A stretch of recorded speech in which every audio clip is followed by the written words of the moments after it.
welcome back to my studio. Today we are going to do our final two habits of envisioning and expressing.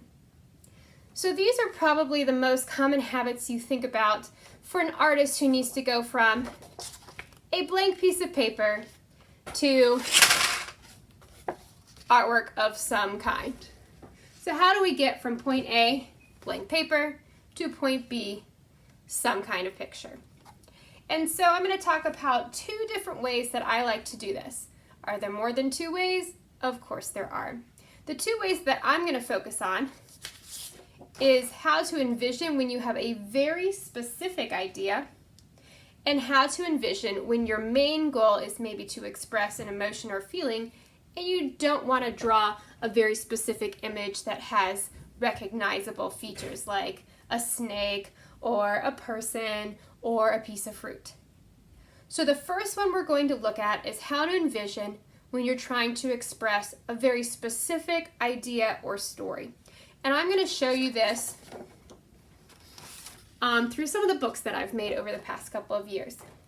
So this first book is just a fun story that I made for my family, for all the cousins. I started by writing a poem, and then I took that poem and I turned it into paintings. Those paintings later became the pages of the book. So what does that process look like? For a lot of artists, they might start with words, and that's usually how I like to begin. So I start by writing words and coming up with an idea. From there, I'll take those words and turn those into an image. This particular book was about a group of kids who built a boat, and then when they took it to the water, it actually turned into a real boat. So the page I want to show you is this one right here. So I have this idea of them traveling. Now, I don't want to show every little piece of the poem. That's too much to draw. Instead, I just want to give a clue about what's going on. So I decided to use the globe. And I don't know if you remember from our first day of this lesson, really what a globe looks like very well. So what I had to do was look up an image of a globe. I had to look up a picture of a boat. I made some of this up, like the flag, but a lot of these things I actually look up images for. From there, I draw a small sketch, and I will usually do this in my sketchbook. And after that sketch is drawn, then I'm able to make the actual painting. Now the painting is no longer in my possession, but you can see the final example here. And I might add some shapes or some symbols like letters to help further communicate the idea, or these like dashed lines to show where they've been moving to or from. These parts of the image, the heart and the symbol and the colors that I'm using, or even the line, these are all considered elements of art. You might recognize this planning guide from being in my classroom for those of you who have been in my room. And the planning guide has room for all of these things that I just showed you in my sketchbook. A place to sketch, a place to choose materials. Why are you making it? What are you making it for? And then we have that language of art down here, which we will talk about quite a bit next week. But this language of art is really how we turn a blank piece of paper into something to look at. So for this one, I did use line, and I used colors to help things stand out or to show earth and water. I used shapes. I used, what else on here? Form, with making the boat look kind of three-dimensional. The earth itself looks relatively flat, but I used some value here so you can see it, the shadow underneath. This image was inspired by the words, and I used the envisioning process of sketching to help me figure out what words or what images to use to show off those words. Do I show everything? Of course not. I really don't have room for that in something that is as small as a little board book. So what you have the option of today as you plan for this particular project is you can do this process with sketching.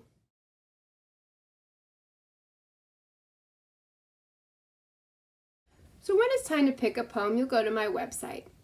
Let's say I want to pick this poem from Tupac about a rose that grows from concrete. Well, I've already got some ideas immediately just from the title. So maybe I would start by writing down some of the words that stand out from the poem. Rose, concrete, and then I would start reading the poem. Did you hear about the rose that grew? So we know the rose is growing. Now I'm using words to start with, but this might be where I take these words and I turn them into images. It might be something as simple as saying, hey, let me start by looking up what a rose looks like. And maybe that's where I'll begin. So I will find an image that I like. When you're doing an image search, you can always find something or simplify it by typing in rose, simple, and you can see some simpler drawings. So that might be something that would be helpful. So on a piece of paper, if I don't want it to fill up the whole page, I can draw out a smaller box, and this will serve as my sketch. So let's zoom in there. So I'm thinking about the words that I read in that poem.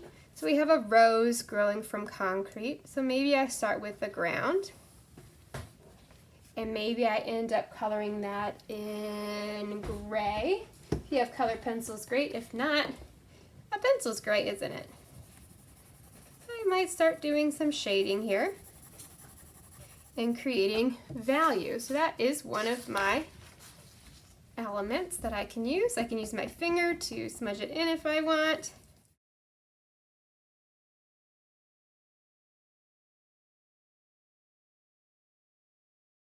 There.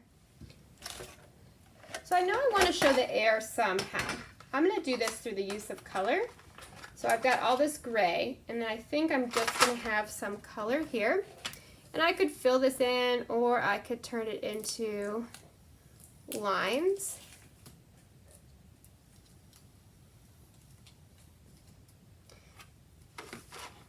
So I started by reading the poem. I looked at the words that I thought were important and I wrote them down. And then I thought of a shape. For this one I drew an actual rose, right? So I did the symbol of a rose, or the rose itself, sort of simplified. And then for air I just used color and line. So I used the blue. And for concrete as well I used color, gray. So I envisioned what that poem talked about, and I was able to then make an image that was inspired by what I read.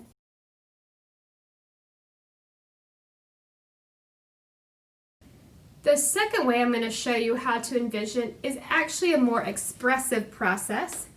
And this time, instead of expressing your ideas by doing careful planning and assigning shapes and figures to show an idea, you might be looking at color and shape and texture and space and lines, and just using those abstract parts of art to tell a different kind of story. And this is the next thing I am going to show you that you might choose to use for your express habit assignment. First, just start by listening to the music. And then I might think about, how can I express what I'm hearing in lines, colors, maybe some shapes. There's no right or wrong way to do this, but the goal is to take what you're hearing or reading and turn it into something visual.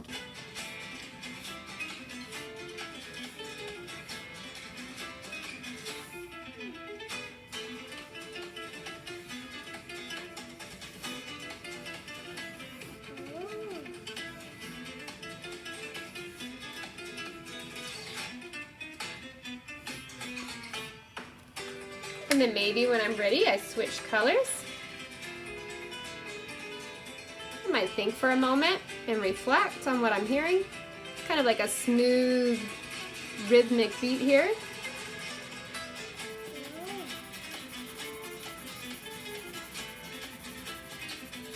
So I can use what I was inspired to make as lines first.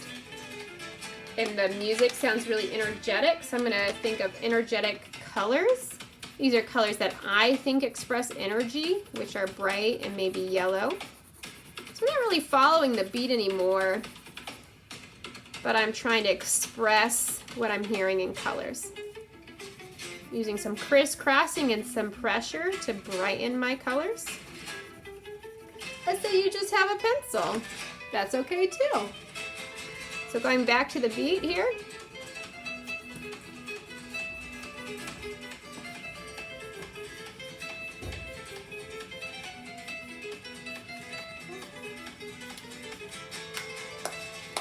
So maybe some dots would be good. So I'm taking a moment to just kind of look at what's going on. See where else I can add line and movement.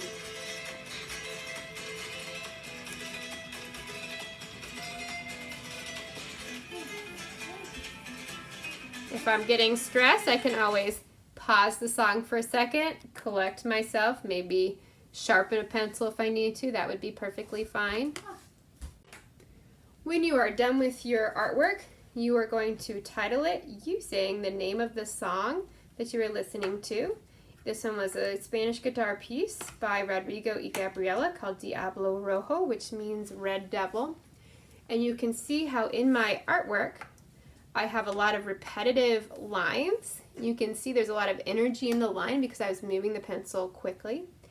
I use bright colors because the song is very energetic and uplifting. And then I happen to get some red in there, maybe not really thinking about the title, but the title of something might help you choose colors. You noticed I also paused at one point and started back up again, and that's okay to do. So that is one way to create an expressive artwork. You don't have to plan in advance, but you can be inspired by what you are listening to.